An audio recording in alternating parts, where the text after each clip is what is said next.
Oh, yeah. Shelter FootyCast live from BackChat Studios. Fair bit going on in West Australian footy and the AFL at the moment. My voice is a little bit cooked from the weekend, but I'm here with Mark Reddings, Will Schofield here with the Shelter FootyCast. How are you, Skeeter? Hello, Scully. Yeah, what a pleasure it was to commentate the Eagles-Hawthorn game yesterday. And hasn't it just blown up ever since then? And, what a weird weekend. We had, I reckon, the three Cs. Collingwood, outstanding. Yes. We had the crazy finish between North and Sydney. Yes. Then we had the biggest choke of the weekend from Richmond, who I had 1-39. I'm having a couple of shelters. Bourbon, they led, by 10, but they were 3 goals in the last quarter, and they completely did me over again, the Tigers. Credit to Essendon, who won their first Dreamtime game, or first game against the Tigers. 13 in a row they'd lost. But yep, I was on the Tigers, 1-39, and in 7 seconds, I then went from Shelter to Bourbon as Durham kicks the goal, and just looked upstairs again and said, mate, I'm a Catholic. Any danger, you might just let me win a close game on the punt. Let's not get into religion again, Skeet. I'm not sure I can do that again this week. We've got a couple of things to get through. The Thirsty Camel Clanger of the Week, maybe that's one. Essendon absolutely butchering your bets over the weekend. And we've got Froth Town, Skeeter. Now, you asked last week what it was. So it is a celebration of beer. That's basically, I don't need to say much more than that. There's every brewer in man, woman, dog, all of them there. There's entertainment. It's the Claremont Showgrounds. Yep. 18th to the 19th of August. It's Friday and Saturday.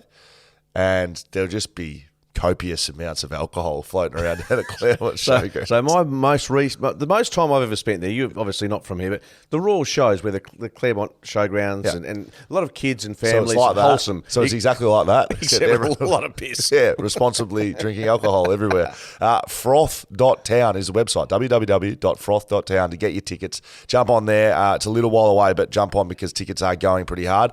We're going to talk about things we are frothing on, Skeeter, today, okay? So I want to hear a bit about that, but plenty else to get through. You can send us an email, footycast@shelterbrewing.com.au is our email. We've got a few listener questions to get through at the back end of this, Skeeter, but let's get into the big moments of the round. Let's go off the top. West Coast, you called that game. I did not. I watched that game over the weekend, and I couldn't watch it. I actually... At stages, I know I've spoken about this on here before. At stages, I counted fundamental errors, and in one 4-minute patch, I counted 16 from West Coast. So I count a fundamental error as a missed handball with no pressure, a cough up from getting tackled and then the ball just spilling out, fumbles, missed kicks without pressure.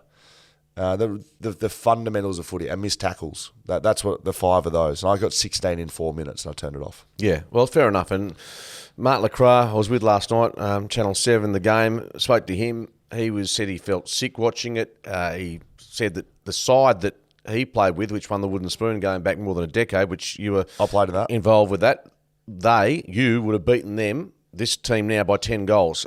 There's so many different things coming out of this. Glenn Jakovic, of course, on 6PR. I walked into 6PR. You blokes are calling the footy, right? So I'm listening to you on the way, and it was obviously a morbid affair. I come in pretty late, don't I, Skater? Usually about 1 minute before or maybe 5 minutes after you, John. No, I've only been late once, and that was that time, but there was lots of people in there. But I'm usually 1 minute in, and I walk into the studio. I literally open the door of the studio, and I hear Glenn Jakovic saying, Adam Simpson needs to be sacked tomorrow. And I said, sorry, now I need you to repeat this. Obviously, being a media person, I thought I need to make sure that Jacko hasn't just had a moment of anger. Oh, he doubled, tripled, quadrupled down. He doubled down. I spoke to him this morning, and he doesn't take anything back. What he did say, in all sincerity, is that he wants Paul Fitzpatrick as chairman to come out and explain how and why it's come to this, and explain it to the 106,000 members. So he's genuine. He believes there's a circuit breaker required right at the very top. Yeah, I don't sit there. I'm more in the basket of I'm not sure what that fixes. Well, I agree. In the short term, what does it fix? And to be frank, I don't know what's changed from last week. I'll tell you what's changed. Why is it so much worse? I'll tell you why. Because you've got 17th side versus 18th side. Right. And when we went into yesterday's game, Hawthorn were 18th. Right. Percentage was around 60. Yeah. They were beaten by 116 points, the 5th worst loss in the club's history, the worst under Adam Simpson, their biggest loss this year. We can go on and on.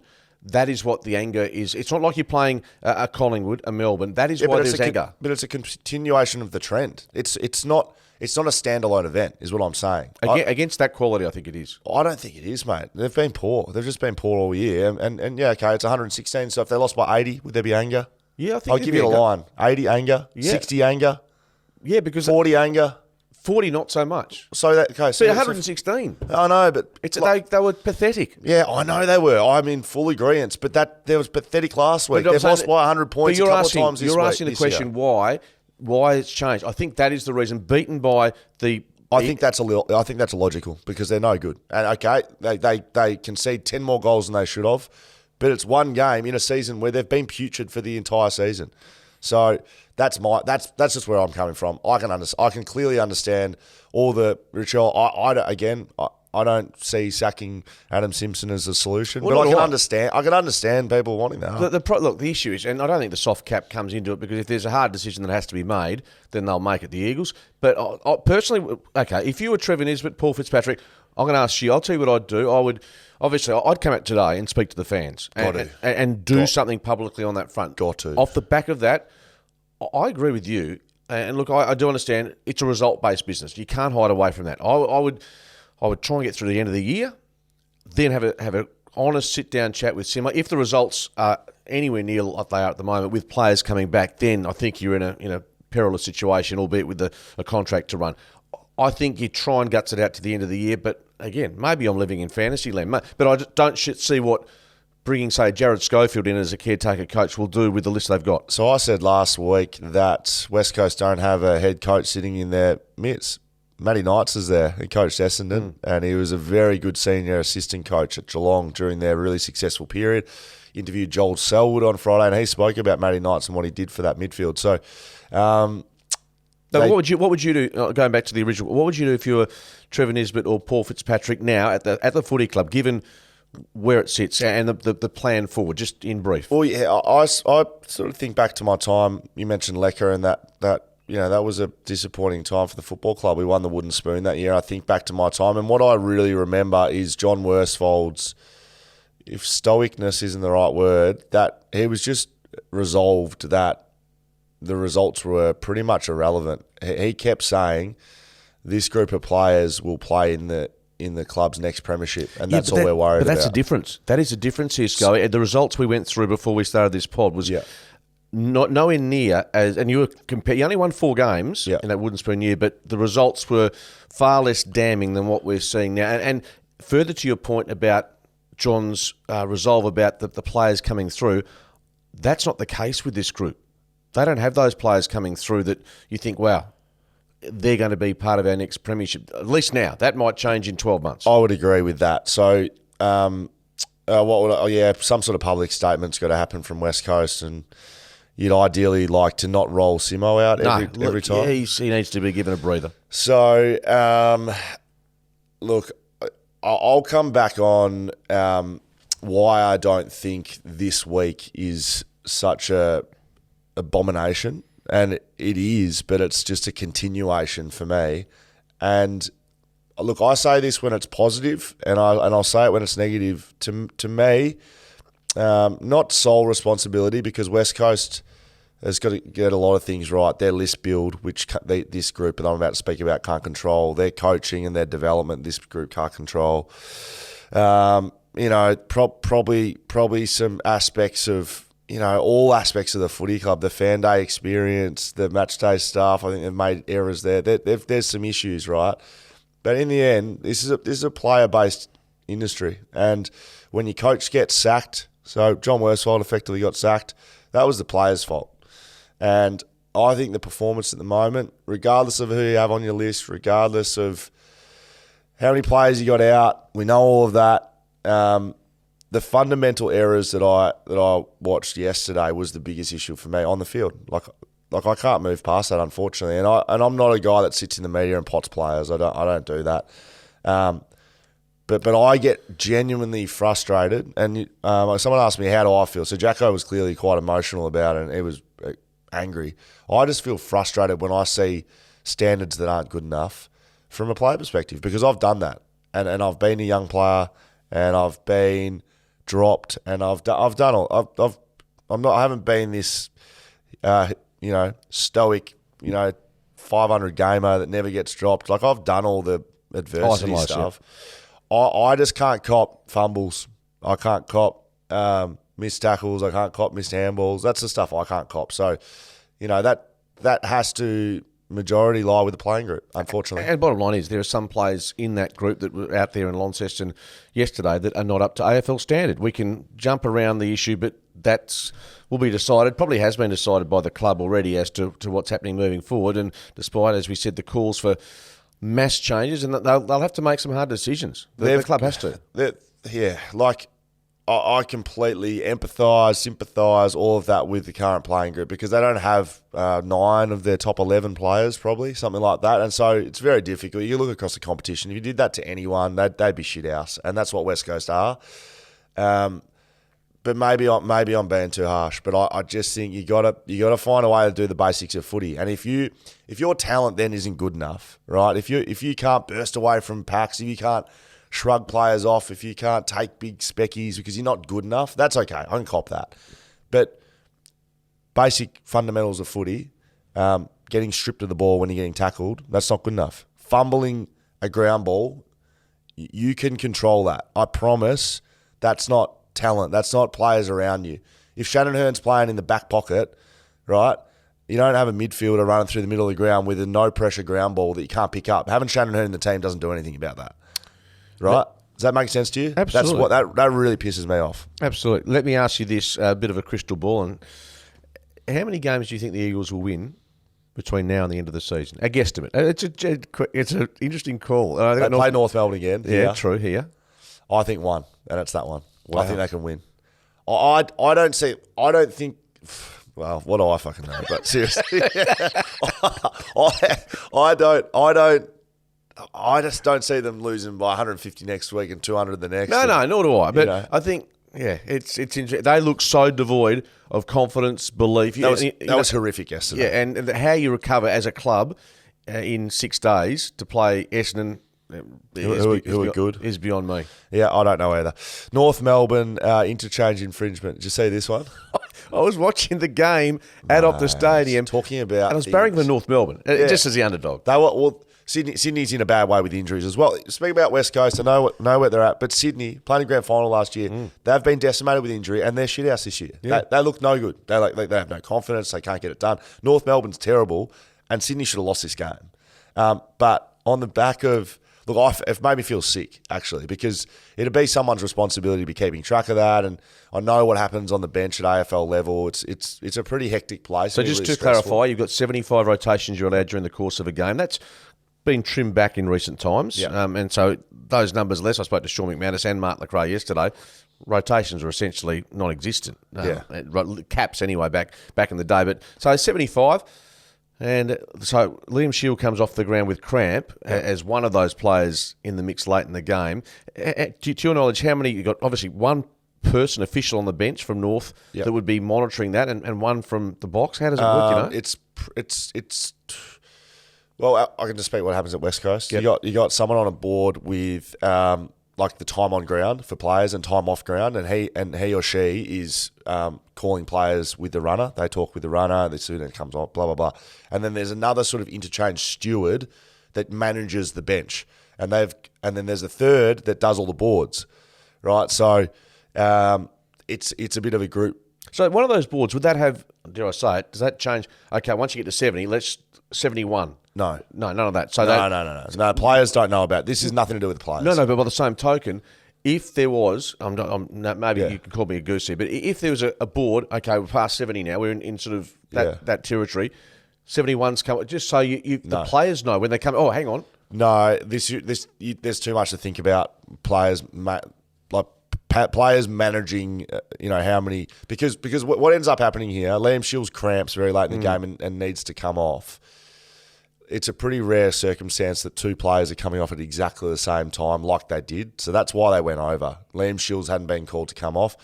As players, you can't be thinking about the rotations. You look, if your number's up, get off. If it's not off or you get told so the get official, yes, theoretically, should have been saying to Liam, have to stay on. Yep. Have to. Yeah, but they came off at the exact same time. So it's just a management issue. It's just that's your role. You haven't. It's like a fullback getting a goal kicked on you. You know, you try to spoil, don't get it done, live or die by the sword. Oh yeah, but poor Brett Radden, caretaker coach. All the North supporters stood and applauded at the 23rd minute mark of the first quarter in honour of Alistair Clarkson. That was his jumper number at North. So that was really telling of the support they have for Clarko. No, that's like a memoriam. Well, that's what they do in English football, obviously, when someone passes or whatever. But that was interesting, and so big issue. Nothing's changing because we know that they're the rules, and North Melbourne, unfortunately, after having an absolute shocking week again, they've had to wear that one. And of course, that is the Thirsty Camel Clanger of the week. Like it's an absolute howler. Thirsty Camel Clanger of the week. Don't run out of your favourites. Grab your shelters at Thirsty Camel. You got it. Like you got one job. But seriously, speaking of mental health, how would that person be horrible. feeling? And I won't. I'm doing it with a smile on my face, right? But you got one job. Just count to 75 and then stop anyone else come off the ground. But you would just feel because in the end, it's not a full-time job. You know, so it'll be someone just playing their role on game day. And probably half the time they're getting paid a pittance and just doing their best for the club. Correct. So, look, I'm not going to go too hard, but it's an absolute clanger. It's a beauty. You've lost. If we can find the person responsible, I'd be happy to give them a couple of shelters just to ease their pain. Yeah, correct. Absolutely right, Skeeter. Very good. Will Schofield, Mark Reddings, Shelter FootyCast. See if I can get my words out. Well, you're up. Now, Skeeter, I can say it. I said it all broadcast. I'm all over it now. Well, you're up defeat Geelong by 29 points. This Dockers side is back. I'm here officially telling you that Flagmantle's back on, ladies and gentlemen. It is back, Skeeter. And I say that by the way they played. It was a stoppage-based game against the best stoppage side in the competition, statistically, and they towed them up. They had 8 or 9 goals from stoppage in the first 3 quarters, something like that. They just went to town at stoppage, and then that allowed them to set up defensively behind the ball. They had such a sound structure behind the footy.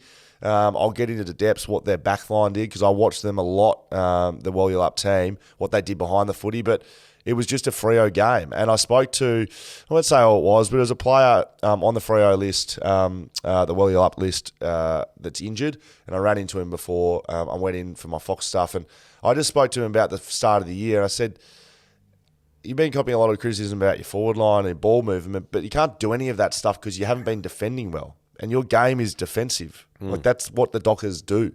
And we haven't seen that, and we saw a bit of it against Sydney with those chase down tackles. And what I saw against Geelong is that they're back. And then, lo and behold, their ball movement looks amazing at stages, and their forward line absolutely pumps. You don't need a good forward line. Collingwood doesn't have a good forward line, do they? Who's their best forward? Well, Mychek's been very good. Yeah, but he's not even a keep me. He's like 191. Yeah. And then who's the next best forward? Yeah, I mean, you've got... Correct.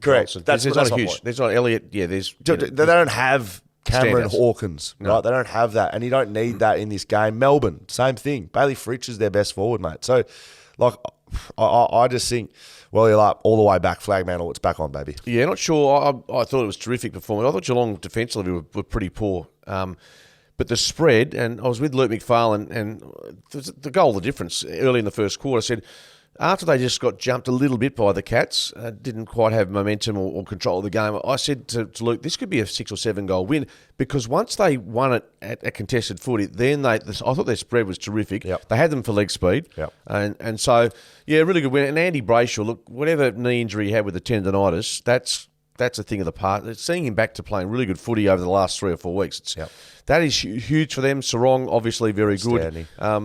Darcy does his role on the ruck. You're right, defensively, great. Their forward line, as you say, makes life a bit easier. I thought they were terrific, but I thought Geelong were opened up a little too easily for my liking. So, well, I think they won the coaching battle. I think it was really well coached by JL, and he had a lot of criticism at the start of this year that he wasn't able to change things up. Look, behind the footy, they played one-on-one, basically. They went Pearce to Hawkins all day. They went Ryan to Cameron all day. Ryan did a great job. Never left him. They went Walker to Stengel all day. They went Cox to Henry all day. You do not see that in footy these days. I'm telling you. Watch any back line and there's blokes running in and out and intercept. They went one-on-one. When it went past halfway, in their favour. So when they went inside their own 50, Ryan would drop Cameron. They would pull a winger back, which was often Hughes. Cameron would come high. Hughes would go to Cameron, and Ryan would sit as a quarterback at the back of their back six. And so anytime Geelong did win it, and you talk about that spread, and Geelong didn't look like that, they had coverage. They were so well protected. And look, I was just that's coaching as well. That's a change to how they play, and it was effective. Yeah, no doubt about that. And you could see at that time they beat Hawthorn, there was just a little bit of momentum. So here's the trifecta that I think is important for them. They won 3 in a row. That just winning just breeds confidence and momentum. Yep. They've kicked 100 points. First time since 2014. 3 weeks in a row, which is the first time, as you say, in almost a decade. They've also had 3 weeks, which I think hasn't been spoken about too much, but they've had a continuation in their side where Nat Fyfe, albeit, went from sub to starter this week. They've had no changes, which is pretty rare, but also just shows you if you can get that continuity, I think it's really important for Walyalup, as it stands for this next week. It's a really big part of getting some group of players together and finding that lack of injuries makes a world of difference. Walyalup beat the reigning premiers. That's 3 years in a row they've done that. Richmond in 2021, Melbourne in 2022, and Geelong in 2023. Like you said, 100 plus. No Geelong player got 20 touches or more. Yeah, it's not a surprise. They again, I think you made a really good point. Might have been even 2 or 3 weeks ago. They haven't beaten anyone just yet, and they don't look anywhere near, albeit with some star players out. Look, I don't know if this is correct, but it's outrageous if it is. Only the second time. I don't know if this is just Geelong or ever. Only the second time ever, excluding 2020, that no players on an entire team have gotten 20 or more touches. Wow. That's incredible. So Geelong... I thought Atkins or one of those mids would have done something in that regard. Nothing. Jeremy Cameron goalless, he spoke about. So Luke Ryan had him all day and just did a great job. I didn't think he was going to get the matchup. I thought they would have gone with Cox, and shows what I know. But Luke Ryan, gun. Nat Fyfe subbed midway through the third.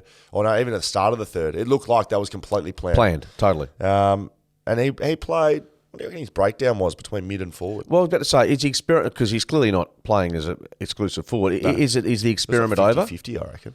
I reckon it's 50-50. You've spent a bit of time forward. A bit. But is the experiment, like they was talking purely forward, because... I don't know. Necessity? Is it because Tracy and Amos and the like are starting to put some footy together that I think, well, why don't we use Nat in this role? When Amos plays well... He looks very good. He kicks 3 goals. Walter's 3 goals was good.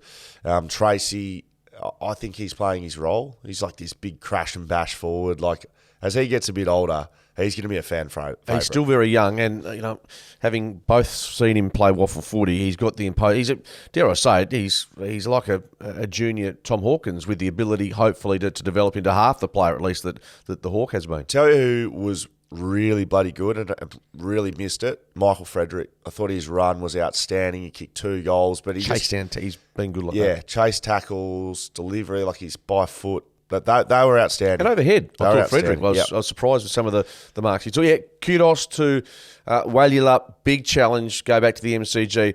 Put it this way.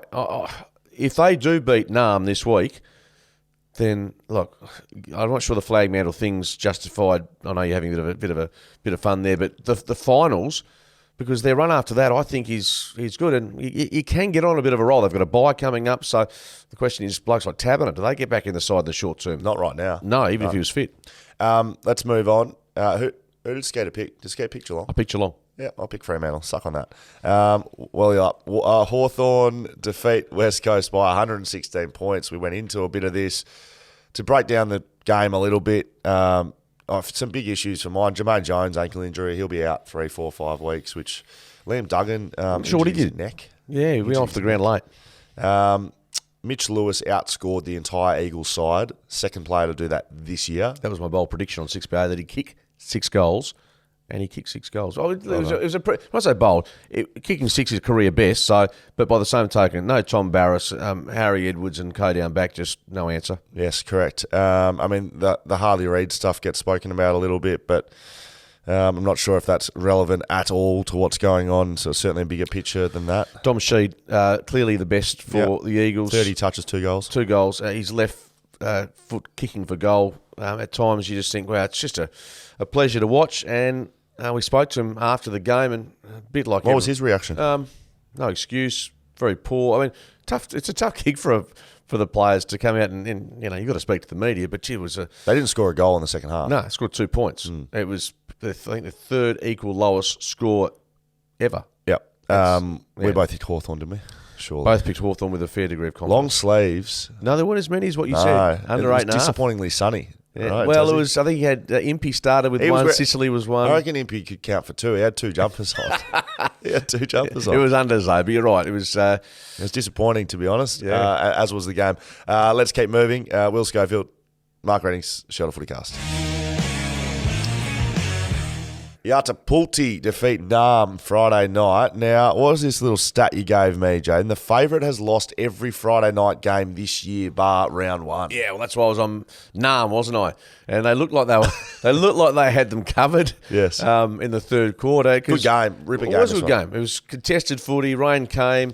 Looked like a bit of a final actually, but we have written off Ken Hinkley's side.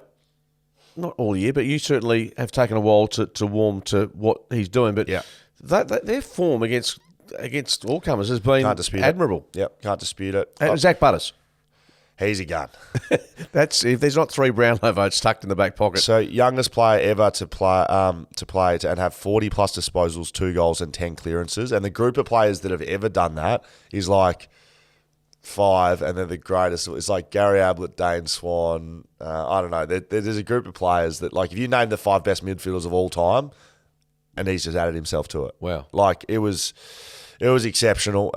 Look, I've said it this year. He just looks like he moves at a different level to everyone at the moment. He's an absolute gun. But this one was a ripper to watch. Had a fair bit in it. I saw an absolute howler, an absolute clanger of the week in this one, thanks to the Thirsty Camel. There was a free kick given against Sam Powell-Pepper. Goal kicked. Max Gawn's in the goal square. He's running back to get into the next set of mounts. Sam Powell-Pepper's making it difficult for him. He's getting in his way, bumping him. Umpire goes, don't bump him again. Don't bump him again, Sam. And Sam bumped him again. Sam, don't do it again.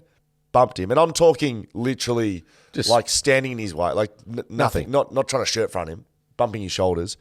Bang. Free kick to Melbourne from the centre square. Justification, you bumped him too many times, Sam. Is that what the call was? Yes, mate. It was an absolute Thirsty Camel clanger of the way. I've never seen a worse free kick, ever. It was disgraceful.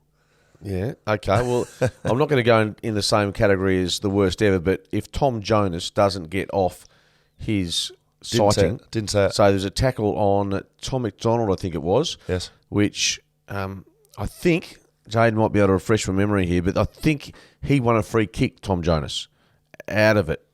But he's now been cited, just to get that double checked, has been cited by the match review officer for a dangerous tackle. Yes. I'll get clarification on that, but if that doesn't come off for Tom Jonas, then we are cooked in the game. Yep. I tell you what, but I'm not sure it classifies as the worst ever umpiring decision, but certainly it just shows you the umpire, I think, gave Jonas a free kick. The match review officer thinks it's a dangerous tackle. It was bloody raining hard, I'll tell you that.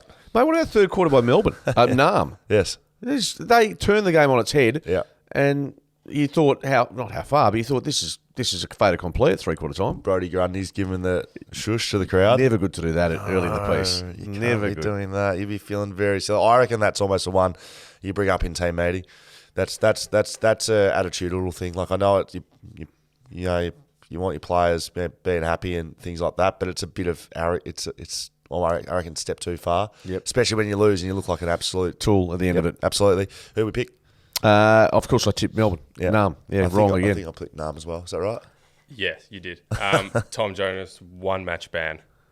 He's been given a week. Yeah. Yeah, I'm pretty sure he got a free kick. He got the free He did. kick. That shows you where we are. No one knows. So he got the free kick and He then got got the a free week. kick. Yeah. You got to have a look at it. That's hilarious. Sydney defeat North Melbourne by 3 points. We spoke about the interchange infringement. Look, that is what it is. There was also a runner or a water boy or girl infringement as well against North Melbourne, so they've had a bit of a howler. Wardlaw debuted for North Melbourne. Good. He looks good. He was picked 3. Yeah, high up. Yeah. Top half dozen. I think they had 2 absolutely. and 3. So Yeah. they Sheasel and him were the top couple for them. Yeah, it was really good before. Look, Sydney are just going, as you know, but for North to come out and perform like they did, they lost the game, but they showed a lot in that contest, which I think was terrific. And you say they got some. Wardlaw was good, waiting for him for a long time to show us what he can do at that level, and we know the end result. I didn't see much of the game for obvious reasons. We were at Optus, but Sydney get out of jail. But for how much longer can they actually still survive? They got no players. They're just missing a lot of players, mate. And so Buddy Franklin kicks 3 goals. Now moves to number 4 all-time goal scorer, which is pretty bloody impressive, I think. So look, they just don't have the players. They don't have the cattle, and they're holding things together. But really scraping the barrel against a North Melbourne side who's clearly quite poor. We both pick Sydney. We move on. Western Bulldogs defeat Adelaide by 45 points. This was at Ballarat, the coldest place in the universe, and it looked like Adelaide had never been there before. Bulldogs are good. Bulldogs are up and about. They're moving. Their midfield is doing what we know them to do. Bailey Smith was very good in this game. He moved full-time into the midfield. He's always the one that sort of dashes in and out for the forward minutes when Treloar's back in that side. But with no Treloar, I think Bontempelli may be a little bit sore after this one, but Bailey Smith was very, very good. Dogs kicked 11-19. Yeah, 30 scoring shots. So the margin was 45. It should have been more. This was actually... I'll talk about we always talk about your punts that you go wrong. This was actually one Have you ever? You ever won a bet? Yeah, of course I have. But when I get beaten, I get beaten in a dramatic fashion. Bad beats by Mark Reed. Anyway, the line here was minus 11. I felt quite comfortable in this game because the Bulldogs. I just thought Adelaide. I think Tex Walker being rested. I think Thilthorpe was out as well. Yep. They've been terrific all year, Adelaide, but just suspected this could happen to against a side. I've looked at the Bulldogs' form. Yep. That their numbers and their win-loss ratio and who they're beating, they are stacking up really nicely. And if you talk about the best teams in the comp, you're thinking Collingwood, you're thinking Melbourne, you're thinking Brisbane. Yeah, I think I've got them in the top. Well, Port Adelaide and them in terms of power Bulldogs rankings, and Port, together. They're like if you talk about power rankings, like Brisbane are just sort of going along, I think, and so like they're good. We know they're good, but what do they do away from the Gabbers? Got a question mark against it. I think that the 4 sides like Collingwood, Bulldogs, Port. Well, Melbourne just lost, but Melbourne are still like, I don't know. I don't know if Brisbane's in that. They're in the conversation, obviously, the second on the ladder. Put it this way, Melbourne's form away from home at times hasn't been great this year either. So there's a bit on that. But yeah, the Bulldogs, terrific stuff. Like them, keep going. And the Bont, although as you say, probably he might need a spell at the bye, which will help him. But they were too good and an easy win. They kicked goals from everywhere this game. Scott kicked 2, McRae 2, Gardner 1, Norton like that. So it's even contribution. Yeah, there's no real. Even though we've talked about their big forwards, but they're getting the job done. But 30 shots a goal, albeit they were inaccurate, that's pleasing for a coach, I think, to know you're getting that many looks. I agree. Who do we pick? I don't know. We assume Bulldogs. Brisbane defeat Gold Coast by 43 points, their 9th consecutive Q Clash win, 7th straight win this season. So if we're talking power rankings, they've 7 on a trot. They're going pretty well. They're going very well. This was my Thirsty Camel roughie of the week, I think it was. And who did you pick? Gold Coast? As a roughie, yeah. Right. Yeah, and they were within 2 goals at three-quarter time. They just got smashed in the last quarter, 6 goals to 1. Big Joey got 4, and, he's maligned. He frustrates you at times, but he's having a good season. McCarthy, Cameron, a couple of goals each as well. Ben King, the King boys have had a good weekend. They're 3 goals to Ben, and again, bottom line is they get beaten by, 7 goals, the Gold Coast Suns. And they're on, what are they? I haven't seen the ladder. Are they 13th, 12th, somewhere there? 9th, 10th, 11th, 12th, 13th. It's just there should just be a permanent plaque on the ladder, and just in that here lies the Gold Coast 10 Suns. to 15th or something. Seriously, I mean, it's just and a 40-point loss. I can't have them like that. If North Melbourne don't improve, I know West Coast is going poorly. If North Melbourne don't improve, they'll merge with the Gold Coast Suns in the next 3 or 4 years, I reckon. Well, we talk about West Coast, and we want to talk about their seniority and decisions made at the football club. And I know that there's different circumstances with Alistair Clarkson, but this is another appointment at North Melbourne Footy Club that hasn't worked. The coach has stepped down, mate. Again. Yeah. So I was going back to you thinking that North and Gold Coast would merge, which they have gone in that path many years ago, and James Brayshaw and co put that to bed. I just don't think I've spent too much money with the Gold Coast Suns and the Giants. Yeah, that's fine. To let it roll. No, it won't roll. North Melbourne will be up there helping them out, mate. It'll go better than they're going right now. Well, put it this way. No, they won't be coming down to North Melbourne. North Melbourne, Arden Street, up you go. If Tasmania gets across the line, and that's no certainty at the moment, Correct. Then perhaps that is an option. But good luck trying to get that. I'd like you to go and address the North Melbourne members on that one, please, Scully. Yeah, but, okay, so West Coast are copping it over here. What do you reckon's happening over there? Surely they're not happy with North, how they're going. Yeah, North Melbourne, mate. Their head coach has stepped down. Like, that's just... I don't know. Is that bad governance? Oh, no, I don't think it's bad governance. No, I don't think it's bad governance. I think in North's situation, we talk about the difference between... Yeah, but North's situation's been this for 20 that's what years, I'm saying. Well, 30 years. North's accustomed to doing it a bit tougher. Arden Street, I'm not sure you've ever been there before a redevelopment. They're very, very You see them prehistoric. still up at Gold Coast? It's beautiful. Get them up there, mate. Get them up there on the beaches up there. Look, hey, if it happens, we can bring ourselves back to the 22nd of May, 2023. The Ashcroft medal went to Lachie Neale, 35 touches. Imagine playing in a game. That's the Marcus Ashcroft. Imagine his son is playing in the game and almost gets a medal. Yeah, correct. Look bad, wouldn't it? Because he was pretty good, wasn't he? Yeah, absolutely. Ashcroft. He's been good the last couple of weeks. Well, I mean, he's a good player, obviously, but Lachie Neale, he's clearly their key in the mids. Prime time. Yep, he's big show. We both picked Brisbane. Essendon defeat Richmond by 1 point. Seriously. And Essendon, kudos to them. Let's give them everything they deserve here. Yes. They were terrific. And Zach Merritt wins the medal, stood up, and you can talk of the numbers, I think 39 or thereabouts, 39 Yes. touches, but it was his chase down tackle which affected the kick of Dusty Martin in the last 60 seconds of play with the ball just dribbled inside 50. Turnover, Bombers sweep it down the other end, and Jake Stringer, little kick around the body. The package. Yeah, the package who can really... Jeez, you're happy about this game. No, I'm not happy at all. I'm not happy at Richmond. But I did say at the start of this, didn't I, that of the last 13 games overall decided by a goal or less that they've been involved with, they've won once. Yes. They've got the longest run of winless games for teams whose... Sorry. Richmond have... hang on a second. They're shit outs in close games. Where's this stat you told me before, Jaden? I can't say it. Richmond, it's not here. You didn't put it here. Is it here? Tell me. It's up the top. Okay. Essendon Richmond have the longest run of Wait. winless games. Sorry. So what does this say? I've on here? put in Essendon. Thank you. It's meant to be Richmond. Thank you very much. That's now, my mistake. Okay. Richmond have the longest run of winless games for teams whose games have been decided by 6 points or less. They've lost 12 in a row under a goal, Richmond. If you go back about a minute and a half, I said exactly the same thing to you, you numpty.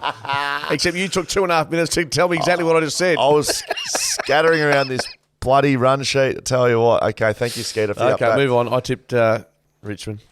Your man, Shea Bolton. Yeah, 100 games. In fact, I found out listening to Eddie Betts, the 100th Indigenous player to play 100 games. Well done. A beautiful goal. He was one of Richmond's better players, I think it's fair to say. Yep, absolutely. He's your man. 28 touches, 2 goals. He was very good, but not good enough to get this Richmond side over the line. Essendon, they keep finding their way to just win some of these games. Zach Merritt was very good with 39 touches. I still don't know where to place Richmond. I have them completely done and dusted. Oh, yeah. Essendon beating them, I don't know if that does much for anyone. Oh, the Bombers. I think they need it after 13 on a row. And to be fair, they've been close, the Bombers. You think of some of their losses. They led by, I think, 27, 28 points against Collingwood, got rolled. They led Port Adelaide for a long way, got beaten by a kick. They've had some close losses. Yep. So to be fair to them, I think this is, as much as it hurt me on a financial sense, I actually thought Essendon got their right whack here and they deserve to get a victory. And look, they come to Perth this week. Their percentage outside the 8. They'll be getting a big percentage boost this week. Look, I'm happy for Brad Scott and their team because you talk about clubs going through turmoil, and whether you love Essendon or hate them, they've been through a lot of stuff over the past decade. So I'm happy for them to have an improvement and push themselves towards finals contention. Did you win any bets over the weekend? Won a couple, but not a lot. No, I tend not to. Okay. Collingwood. I'm a genuine loser on the punt. I'm having a close hard think about giving it up for a bit because it just. Why'd you do that for a month or two? Because I don't have any other interests in my life, really. Okay, perfect. having a shelter or two and having a punt. I'm like most blokes going. Yes, correct, and we love that. Collingwood defeat Carlton by 28 points. It's another win to Collingwood. We get that, top of the ladder. I want to focus on Carlton for this one. I can't have them at the moment. No, well, this is I know it's the break this down. Yeah. A team with system, a team with no system. Yeah. And what we saw yesterday was Collingwood. They didn't have to worry about their fourth quarter heroics yesterday because they were essentially in cruise mode after half time. I saw the quarter time score. They were down, but I don't know if you got the scores in front of you. Yeah, so it was 5 goals to 1, I think, just off the top of my head. Something like that. 6 goals to 1, sorry. So you come into a game which means so much to your footy club and dish that up in the first quarter. You can't win the game. No. You can't give Collingwood a 5-goal head start. You can't give them a 5-goal head start at.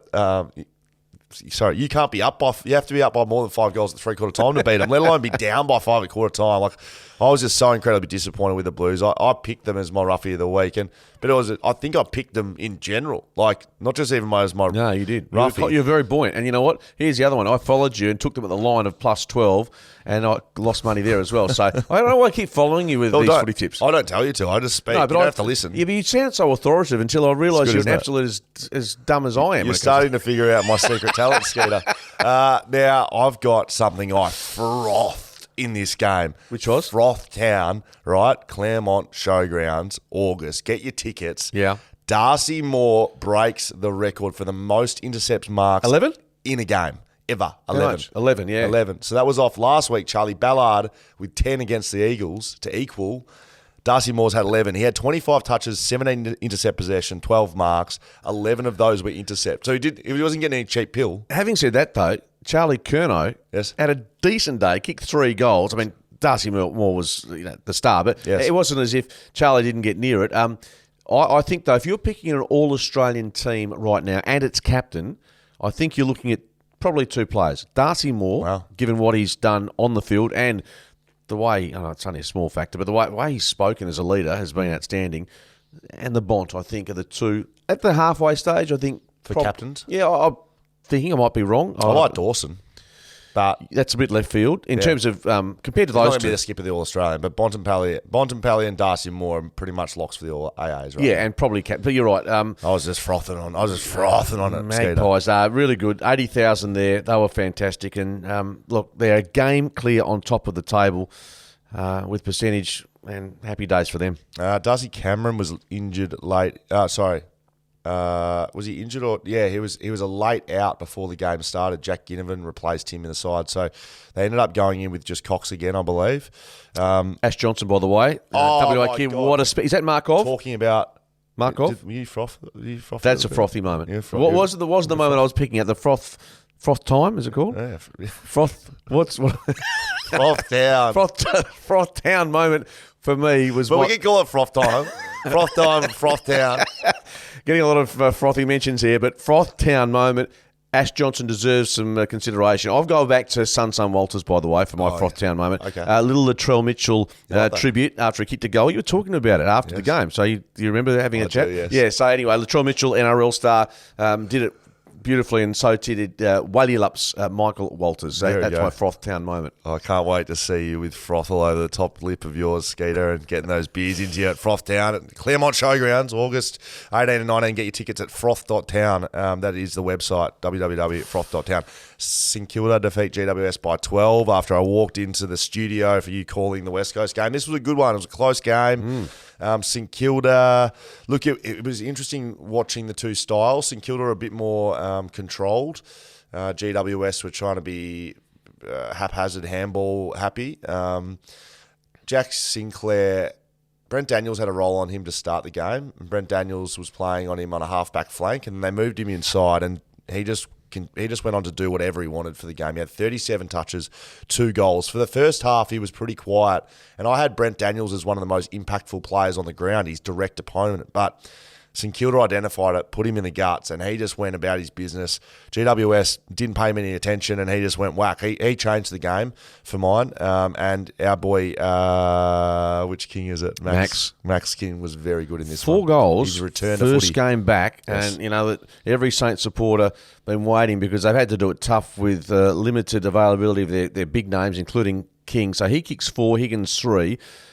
Big result for them. I noticed as part of your predictions yesterday, you thought Toby Green would strike Kick 4. kick 4, Kick 2. kick 2. Hogan was end of the day, he kicks 4, they win. He had 10 score involvements, direct score involvements that led the team. So I said that he basically my bold prediction was he was going to kick 4 because he was GWS a 4-goal better team with him in it. Yeah, he directly impacted 10 scores of those. It says what he does. He plays full forward some of the time, mate. So yeah, I think they're bottom 4. They're bottom 4, the Giants. But tell you what, what you know is they're under Adam Kingsley. They're having a crack. What I would point out is not a clanger, but geez, you think of the attendance at Hawthorn West Coast, 9,000. That's Thirsty Camel Clanger. That's 7,500. There's what's that? 16,000. 2 combined games. That's NRL territory with terms of numbers. How many were at the GWS game? 7,000. There was less than the 7,500, less than at the Hawthorn West Coast game. Boy. And then you compare that to the G, 80,000. So, you know, who figures? Okay, there you go. That's our week gone by. I think we got 5 in the tips each. We both went absolute putrid. average. Putrid. we define average. In fact, we're poor. Shelter FootyCast, we define average. I think we've just got our new slogan. Will Schofield, Mark Redding, Shelter FootyCast. Couple of listener questions to get to, Skeeter, both from YouTube. If you want to put something in the comments, jump over to BackChat Studios to watch and chuck one down there, or you can send us an email, footycast@shelterbrewing.com.au. This one's from YouTube. Denzel, thank you. Tasmania has the only Liberal government in Australia. The general feel. So a bit of feedback for you and I. We thought they were all Labor well, I states. asked you and you said Labor. So maybe that's where we got wrong. But so here we go on. The general. So this is from a Tassie man or lady. Denzel, probably a man. The general feeling. Oh, mate, who knows? The general feeling down here on the streets is that most people want the stadium built, but it's a vocal minority that is stirring things up. Yeah, well, again, I'll be brief with this. I heard Jackie Lambie come out and going nuts about this stadium being built. The only thing I would say, 25,000 or thereabouts for the stadium in Tassie. It seems a little light on in terms of numbers if you're looking 5, 10 years, 15 years down the track. That being said, I think what some people forget, and there's also opposition when the stadium was being built here in WA, because people are saying not enough is being spent on health, not enough is being spent on education, and that is all great. At the end of the day, there is a budget for different categories of money to be spending, and health and education have their areas. So too does sport and entertainment. So I don't see why there is a backlash. Surely it's going to be a positive for the state. It's a pretty funny thing, though, because look, this is far out of my realm, right? Politics and spending and budgets and all of that. But, like, can you imagine, okay, they've just announced how much are they spending on the stadium? $750 million. It's going to be Imagine a big announcement from the Tassie government saying we've just built a brand new hospital. It's a children's hospital, $750 million. Do you reckon there'd be any sports fans in their jumpers out the front protesting? No, of course not. So it's just it's a interesting dynamic, isn't it? We know it's more important. It's more important. Health is more important. Education is more important. Yes. But if you don't have an outlet for sport, as we do now at Optus Stadium with the ability to go to a world-class stadium, it's great for the community. It brings events. It brings joy. It brings relevance to the state.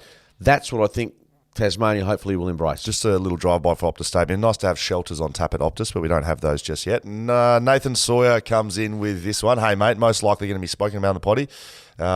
Interested to hear Scully's taken all the chatter about SIMMO needing to step down or be sacked. In my opinion, it's a complete overreaction to a team littered with injuries, young players and inexperience. I know we spoke about that, but I just thought I'd read it out because there are other people sort of speaking the same way I am.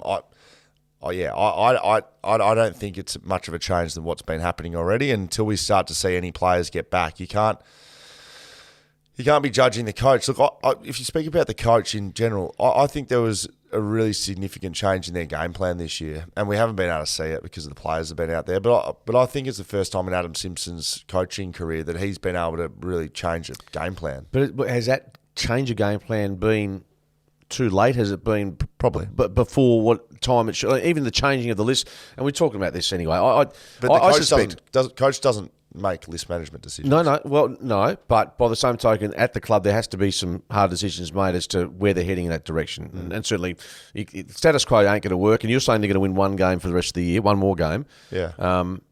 Let's just hope if there's losses there, that they're a bit more attuned to what you, as a club, received in the back end of the year you won the wooden spoon. Yep. Whereas, 5 goals here, competitive. That's all fans want during this year is competitive footy, given the numbers of players that have been out. Shelter XPA X Factor Skeeter. Who have we got? Fremantle games. Certainly you're not going to No, West don't go Coast West Coast. player. Tell you what.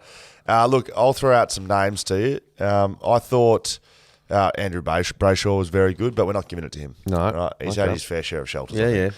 Caleb Sarong was good. Thought Sean Darcy was very good. Going to go forward? I'll give you 2 options. They're both forwards. All right. Mickey Walters, Sun, 3 goals. Or Jai Amos, 3 goals. They're your 2 options for mine. Oh, gee, it's hard because Doug Nichols round, you feel like Sun. Yes. But you know what?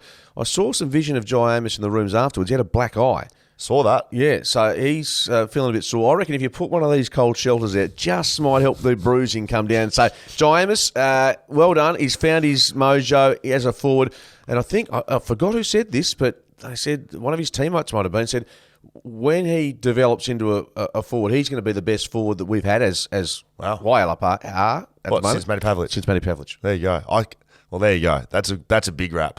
I made a comment on Fox Footy coverage around basically Jason Dunstall and Matt Pavlich just pumping up forwards too much. And I started talking about the backs. I said, we're going to look after the backs with a couple of Hall of Famer full forwards up in the upstairs. Jason Dunstall came down to me, and this is about Matty Pavlich, and he said, this is on air, he said, just be careful about throwing around full forward. You got Matty Pavlich up here, All-Australian, as a backman, as a midfielder. I don't think I've ever heard Matt Pavlich describe himself as a backman, Jason, and he's certainly, I'm very well aware of his All-Australian capabilities, but Matt Pavlich is the best forward that club has ever have. And if Jai Amos has got anything to do with it, it sounds like he's going to take the mantle. And just quickly before we go, which brings me to a point which just reminded me of. Oh, perfect. A place called Artificial Intelligence has put out a list, top 10 Eagles of all time, top 10 Dockers. Now, I don't know, I've never heard of this. It's legit. Ran it on Channel 7 last night. At number 1 is Matthew Pavlich, top 10 best ever Dockers. Well, I think that's undisputed. And number 2, Sean McManus. What? Shawnee McManus, number 2. What's the rating system? I don't know. It's artificial intelligence. It's ChatGPT? Is that all it is? Whatever it is. I don't know. It's outside my wheelhouse. But all I know It sounds like top it. 10. David Mundy, no show. Didn't get a Guernsey. Oh, okay. Well, okay. Mickey Barlow's at 6. I mean, good player, but come on. Mark Reddings made the list. Tell you what. Are you parking underneath at Optus Stadium? Yeah. Is that an issue? Well, speaking about, just as we finish off, socials, Shelter FootyCast on Instagram, YouTube, you can follow us over there and find us wherever you listen to your podcast. What's going on here? I ducked out, had a nice dinner with the wife. You told me you're parking underneath at the stadium. There's about 10 car parks down there. And like when Freo playing, Garlic has one, Peter Bell has one, Justin Longmuir has one. Players don't get them. Yes, they do. And Mark Reddings has one. Yes, they do. The players all drive out in the same way. And you. And when there's an Eagles game, there'll be... It's quite funny because the Eagles game, there's obviously a lot of Rolls Royces and BMWs, and you follow Nigel Saddleys and all What are you driving? I drive a Kia. Kia Sportage, I think it is, from Osborne Park Kia. So thank you to the boys there. And you're parking it underneath. I can't believe that. I haven't parked underneath for 5 years. I wasn't even getting one when I was a player. The great thing is, when I go through security, it's just a thumbs up now. I don't even know to show the pass, really. Just like... Well, there you go. Royalty here on the Shelter FootyCast. See you on Thursday.